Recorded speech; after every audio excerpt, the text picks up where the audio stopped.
Hello, and welcome everyone. Today I'd like to do something a little different from what I did in my last video. I'd like to start reading you a book. It's a book I've had for a while. I bought it quite a while ago. Of course, you can probably tell by some of the fraying around the edges. Of course, the very old look to the cover. This is quite an old book and quite a good find. It's a book from 1902. It's called The Bridge of the Gods, subtitled A Romance of Indian Origin.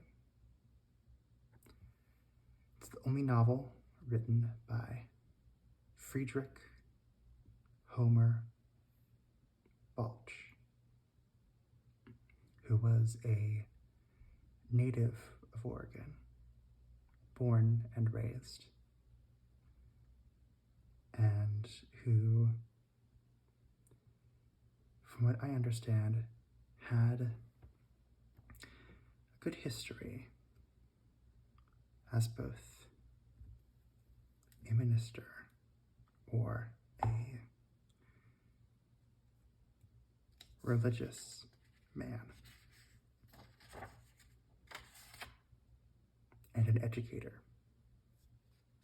and a historian of Indian or Native America.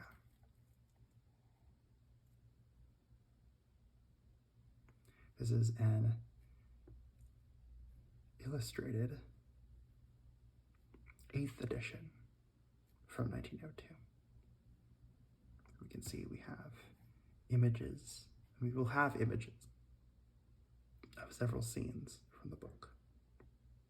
This one is followed by a quote that says, "What think you now, Dahomish?"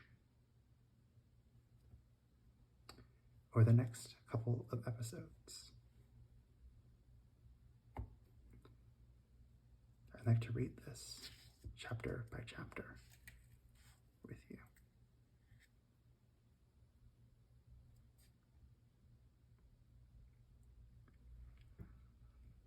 Let's start with the publisher's note. Encouraged by the steady demand for Mr. Balch's The Bridge of the Gods since its publication 12 years ago, the publishers have decided to issue a new edition, beautified with drawings from the pencil of Mr. L. Maynard Dixon. This tale of the Indians of the Far West has fairly earned its lasting popularity, not only by the intense interest of the story, but by its faithful delineations of Indian character. In his boyhood, Mr. Balch enjoyed exceptional opportunities to inform himself regarding the character and manners of the Indians. He visited them in their homes, watched their industries, heard their legends, saw their gambling games, listened to their conversation. He questioned the Indians and the white pioneers, and he read many books for information on Indian history, traditions, and legends.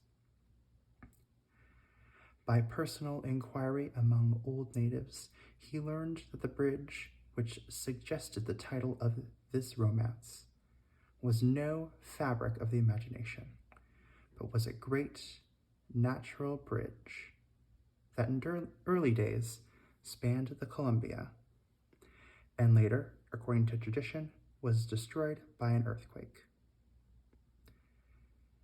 Before his death, the author had the satisfaction of knowing that his work was stamped with the approval of the press and the public. His satisfaction would have been more complete could he have foreseen that the approval would be so lasting. July 1st, 1902.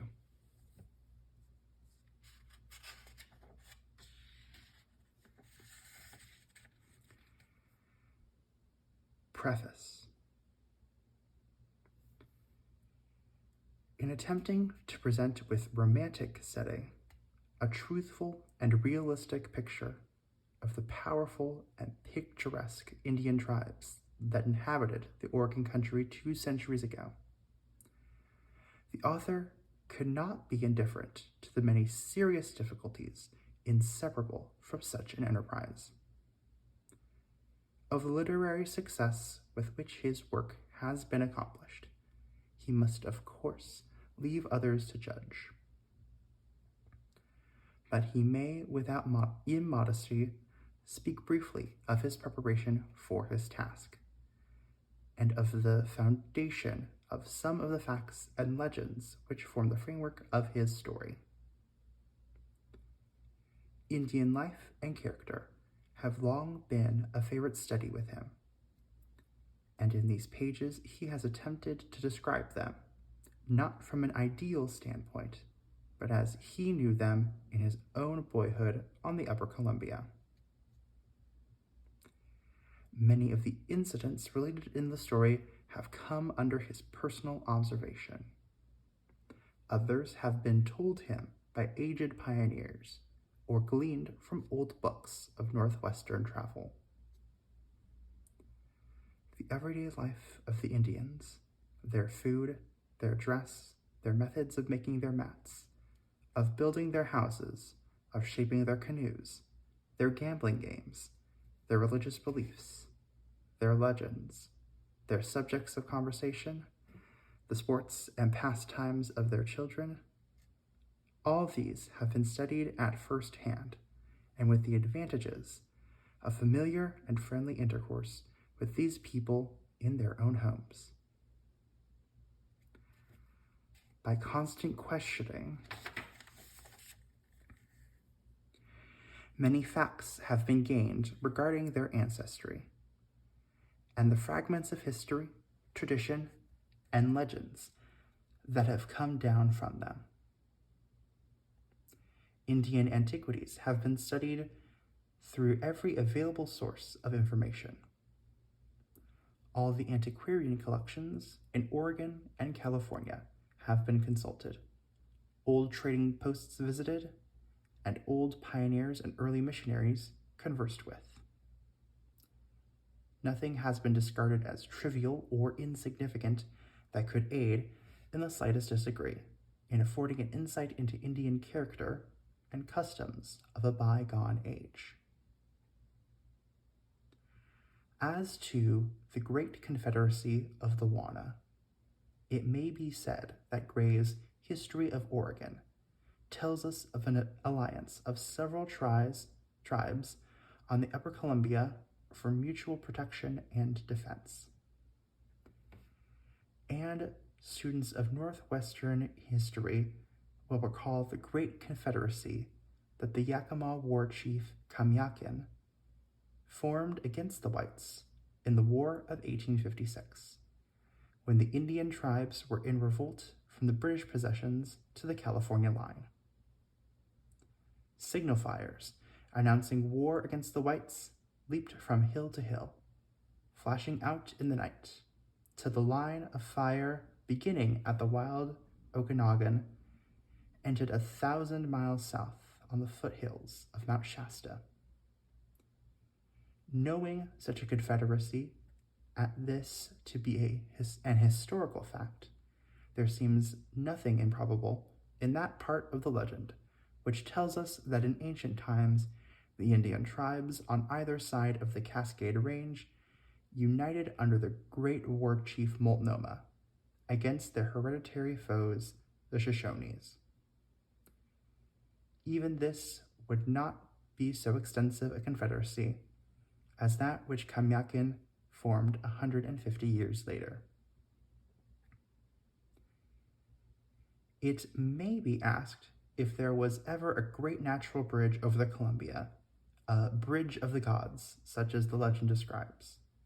The answer is emphatically yes. Everywhere along the mid-Columbia, the Indians tell of a great bridge that once spanned the river where the Cascades now are, but where, at that time, the placid current flowed under an arch of stone. That this bridge was Tomanobos, built by the gods.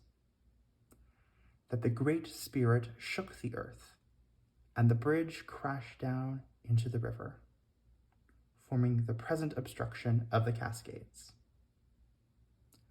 All of the Columbian tribes tell this story, in different versions and in different dialects, but all agreeing upon its essential features as one of the great facts of their past history. Ankuta, long time back, say the Tumwater Indians, the salmon he no past Tumwater falls. It too, much big leap. Snake Indian, he no catch fish above falls. By and by, great Tomanobos bridge at Cascades he fall in, dam up water, make river higher, all way up to Tumwater. Then salmon he get over, then Snake Indian all time catch plenty.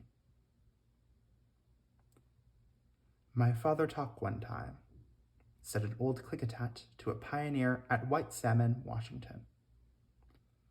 Long time ago, little boy, him in canoe, his mother paddle up Columbia. Then come to Tomanobos Bridge. Squaw paddle canoe under, all dark under bridge. He look up, all like one big roof, shut out sky, no see him sun. Little Indian afraid, paddle quick, get past soon, no good. Little boy, no forget how bridge look. Local proof also is not wanting. In the fall, when the freshets are over and the waters of the Columbia are clear, one going out in a small boat just above the Cascades and looking down into the transparent depths can see submerged forest trees beneath him, still standing upright, as they stood before the bridge fell in and the river was raised above them. It is a strange, weird sight, this forest beneath the river. The waters rush over the broken treetops. Fish swim among the leafless branches.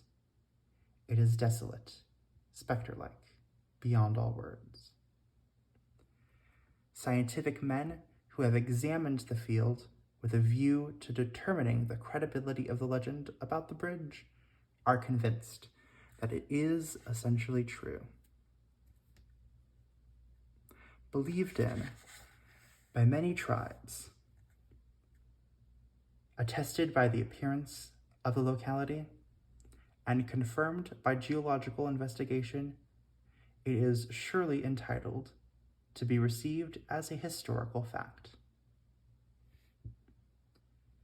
The shipwreck of an Oriental vessel on the Oregon coast, which furnishes one of the most romantic elements in our story, is an altogether probable historical fact, as explained more fully in a footnote on page 75.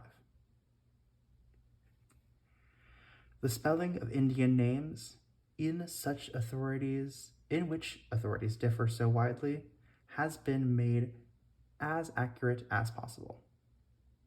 And as in the name Wallula, the oldest and most Indian-like form has been chosen. An exception has been made in the case of the modernized and corrupted Willamette, which is used instead of the original Indian name Willamette. But the meaningless Willamette has unfortunately passed into such general use that one is almost compelled to accept it. Another verbal irregularity should be noticed. Wana, the name given by all the Indians in the story to the Columbia, was only the Klickitat name for it. The Indians had no general name for the Columbia, but each tribe has a special name, if any, for it. Some had no name for it at all. It was simply the Big Water, the river, the Big Salmon Water. What Wana, the Klickitat name, or Wimath, the Wasco name, signifies, the author has been unable to learn, even from the Indians who gave him the names. They do not know. They say their fathers knew, but it is forgotten now. A rich and splendid treasure of legend and lore has passed away with the old pioneers and the Indians of the earlier generation.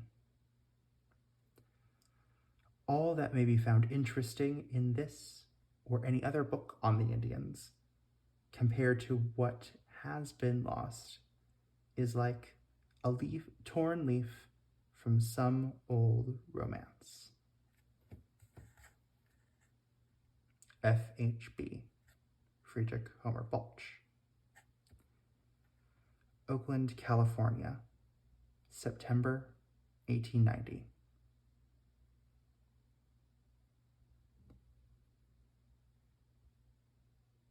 With that,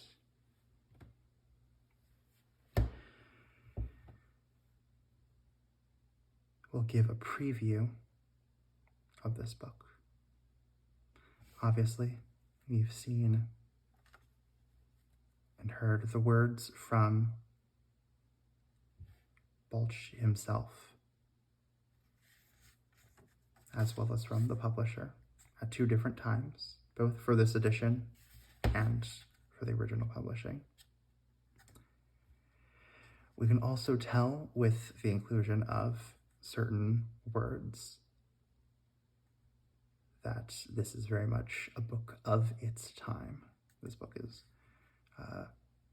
this physical book is over 120 years old. Add an additional 12 years on top of that, and you get definitely modern English, but not English of our current times. You see here in this table of contents, general sections. Book 1, the Apostle to the Indians, the beginning of the main character's ministry. Book 2, the opening of the drama, introducing themselves to the Indians of Oregon. Book 3, the gathering of the tribes, multiple Indian tribes joined together. Book 4, the love table, the love tale, a romantic element. And lastly, book 5, the shadow of the end, which finalizes the story. We also see a table of contents for the illustrations.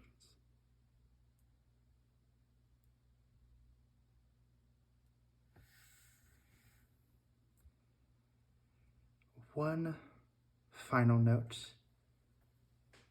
before we end today's portion and get into the actual meat and potatoes of the book. Chapter 1 is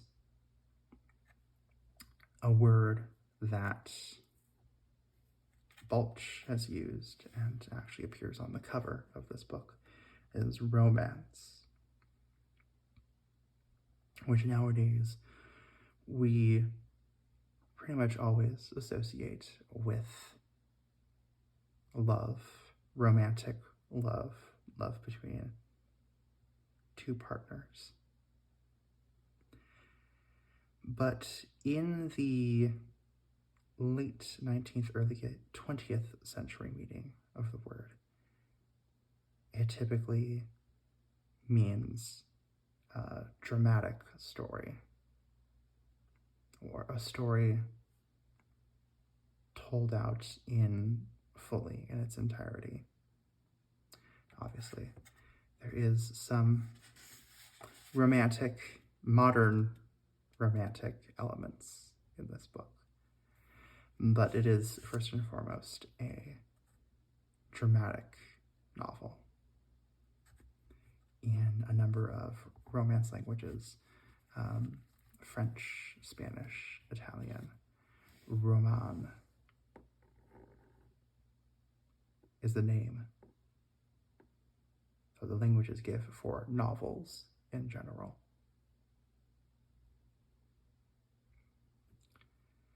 So that is our introduction to the Bridge of the Gods. And next week, or whenever I manage to upload, we will dive right into the first chapter of the book, and maybe beyond. All right, thank you all for watching. Have a wonderful rest of your day.